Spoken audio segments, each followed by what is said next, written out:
Ma lutte contre la sclérose en plaques par la kinésithérapie. Basée sur 4 exercices, la marche, les escaliers, les transferts, la tenue de position ou équilibre statique. Premièrement, la marche. La marche est un exercice très important.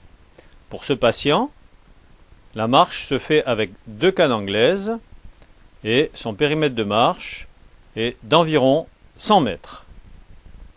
La marche a été beaucoup décriée, on a parlé ironiquement de marchothérapie, et pourtant ça reste un exercice essentiel qui doit être quotidien et qui ne doit surtout pas être oublié. Entre chaque exercice, il faut se reposer. Le repos est un impératif absolu. On peut ajouter du froid, ce qui entraîne une meilleure détente, mais il faut se souvenir qu'on ne peut pas shunter le repos. Pour la marche, environ 15 minutes pour ce patient. Deuxième exercice, les escaliers. La montée des escaliers se fait en posant un pied par marche et en tenant la rampe d'une seule main.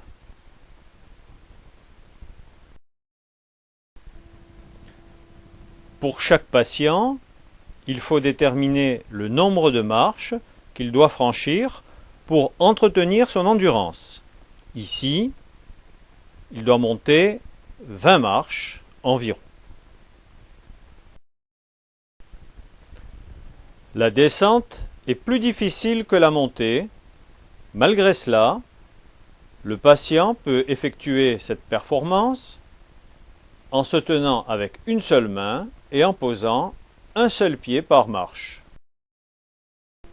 Ce patient a exercé la kinésithérapie pendant de nombreuses années.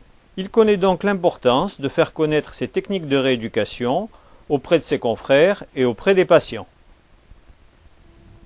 Ne pas oublier le repos entre chaque exercice. Ici, par exemple, 10 minutes. Troisième grande famille d'exercices, les transferts. Passer de la position assise à la position debout, avec plusieurs répétitions pour faire travailler l'endurance. Si le patient n'est pas trop fatigué, après repos, on peut faire un autre exercice de transfert, passer de la position couchée à la position debout et revenir, bien sûr, en position couchée dans le lit. On est gêné par la spasticité en extension pour s'asseoir, mais par contre, cette spasticité, elle est bien utile pour passer de la position assise à la position debout.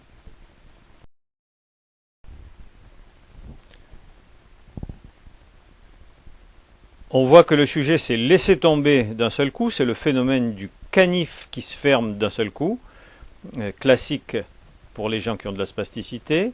C'est lié à déverrouillage des muscles extenseurs et on peut demander au patient de ne pas se laisser tomber sur le lit d'un seul coup et d'essayer de contrôler la descente.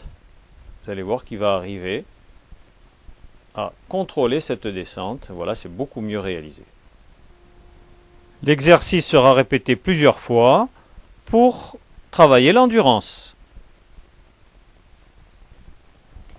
Les jours où le patient est vraiment en forme, après repos, on peut ajouter un troisième exercice de changement de position, passer du sol à la position debout avec un appui stable et revenir en position couchée sur le sol. Si l'endurance du patient s'améliore suite à un entraînement sur plusieurs jours, on peut ainsi augmenter ses performances. La fatigue sera repoussée de plus en plus loin, la performance sera de meilleure qualité à cause de l'auto-organisation de ses mouvements. L'augmentation de sa performance, de sa quantité de performance, s'accompagne automatiquement d'une augmentation de la qualité Inversement, les patients qui ne font pas d'efforts sous prétexte de ne pas exacerber la spasticité ont une endurance au cours de ces performances qui diminue inexorablement. De ce fait, la fatigue apparaît de plus en plus précocement et la qualité de ces performances se dégrade.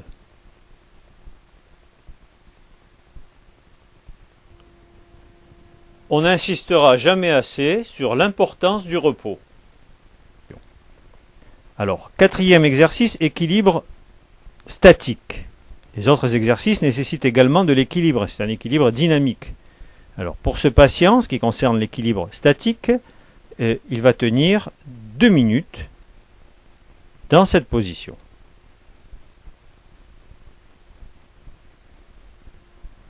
Alors, pour optimiser cette performance, on place devant le patient une montre avec une trotteuse et il voit ainsi sa performance se dérouler. Ça s'appelle la connaissance des résultats extemporanés. Ça permet d'améliorer la performance. La fatigue influe beaucoup sur les performances du patient. C'est la raison pour laquelle la clé de la rééducation réside dans la gestion de cette fatigue. Le patient doit pouvoir autogérer sa fatigue et s'arrêter dans les performances lorsqu'il se sent fatigué. Des séances de bain froid, vous voyez que là, au départ, le bain froid et le froid déclenchent un petit peu d'espasme, mais au bout d'un quart d'heure, à 20 minutes, eh bien, la spasticité a complètement diminué et la fatigue également. Les étirements aussi permettent une bonne gestion de la fatigue. Le sujet se repose pendant les étirements. Voilà ici l'étirement du droit fémoral avec un contre-appui pour éviter l'hyperlordose lombaire. On va volontairement lentement. Ici, étirement du plan postérieur, ischio-jambier, triceps. Ici, étirement des adducteurs, symétrique. À la fin de l'étirement, on peut demander au patient de tenir la position et s'il est bien relâché, il va arriver à tenir après avoir été mis dans cette position.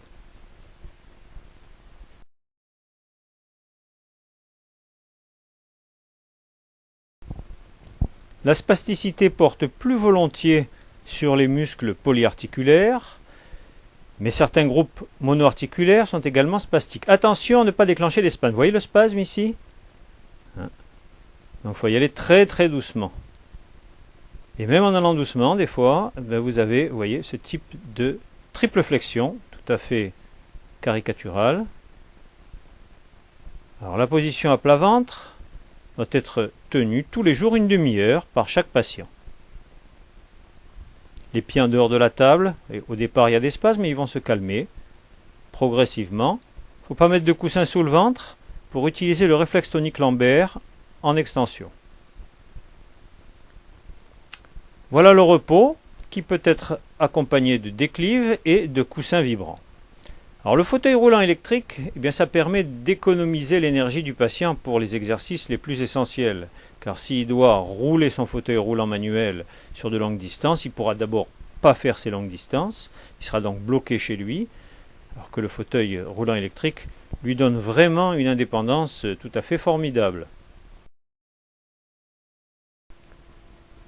Les avancées théoriques actuelles concernant l'auto-organisation du mouvement valident pleinement ce type de prise en charge. Par exemple, si la spasticité et la fatigue diminuent à la suite d'un bain froid relaxant, la marche du patient sera instantanément améliorée, comme le démontre cette vidéo.